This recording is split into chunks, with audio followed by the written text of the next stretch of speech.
امام جعفر صادق رضی اللہ تعالیٰ عنہ خاندان نبوت کے ایک عظیم چشم و چراغ ہے، جن کی صحبت سیدنا سرکار امام اعظم ابو حنیفہ نے پائی ہے۔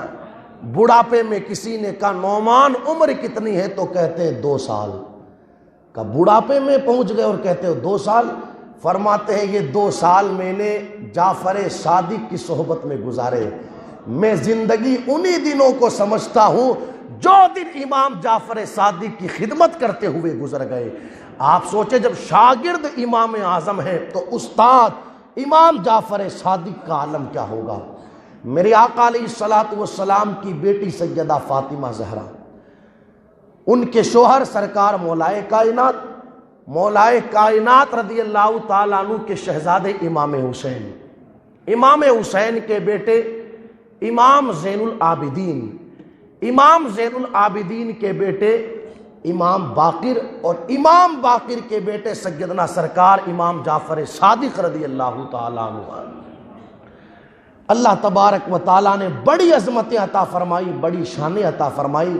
ایک بار ایک شخص آیا اور آ کر کے وہ جو معجزہ ہے حضرت ابراہیم علیہ السلام کا، قرآن میں جس کا ذکر ہوا کہ آپ نے 4 پرندے منگوائے اور چاروں پرندوں کو ذبح کیا، اور ذبح کرنے کے بعد چاروں کا کیما کیا اور کیمے کو ملا کر کے پھر پہاڑوں کے اوپر بکھیر دیا، اور پھر حضرت ابراہیم علیہ السلام نے ان پرندوں کو پکارا تو ہر پہاڑ سے تھوڑا تھوڑا گوشت اٹھا اور پرندہ بنا، اور پرندہ بن کر کے حضرت ابراہیم علیہ السلام کی خدمت میں حاضر ہوا۔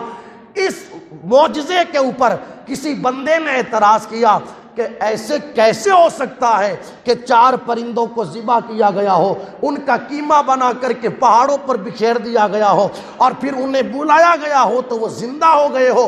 امام جعفر صادق نے فرمایا کیا تو دیکھنا چاہتا ہے؟ اس نے کہا سرکار دیکھنا چاہتا ہوں۔ امام جعفر صادق رضی اللہ تعالیٰ عنہ نے فرمایا ٹھیک ہے، تو پھر 4 الگ الگ طریقے کے پرندے لے کر کے آیا، پرندے لائے گئے، ان کو ذبح کیا گیا، اور ذبح کرنے کے بعد ان کا قیمہ بنایا گیا، سب کے گوشت کو ایک دوسرے میں ملا دیا گیا اور 4 پہاڑوں پر بکھیر دیا گیا۔ اب جب امام جعفر صادق نے آواز لگائی ہے تو دنیا کی نگاہوں نے دیکھا کہ میرے آقا علیہ الصلوۃ والسلام کے اس شہزادے کی آواز پر ہر پہاڑ سے ایک ایک پرندے کا قیمہ اٹھتا ہے اور جمع ہو کر کے حضرت امام جعفر صادق کی خدمت میں حاضر ہو جاتا ہے۔ یہ سیدنا سرکار امام جعفر صادق رضی اللہ تعالیٰ عنہ کی عظمتیں، بڑی شانیں اللہ نے عطا فرمائی، بڑا اونچا مقام دیا۔ ایک آخری بات، ایک شخص حج کرنے کے لیے گیا، کہاں کرنے؟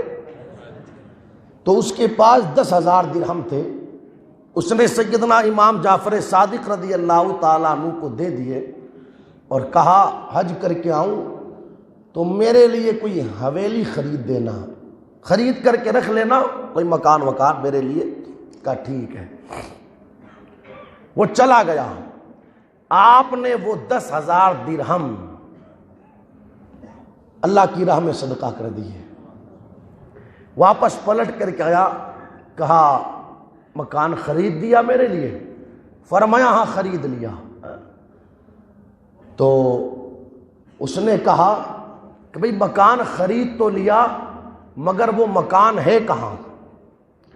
امام جعفر صادق رضی اللہ تعالیٰ عنہ نے اس کو ایک کاغذ کے اوپر نقشہ تیار کر کے دیا، یہ تیرا مکان ہے۔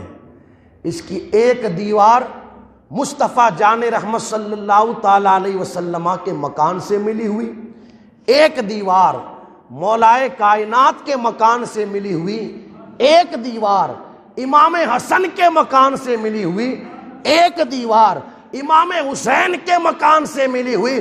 اس نے پوچھا سرکار وہ مکان ہے کہاں؟ فرمایا وہ مکان جنت میں ہے، میں نے تیرے لیے اس دنیا میں مکان نہیں خریدا بلکہ اس سے بہتر جگہ جنت میں مکان خریدا ہے۔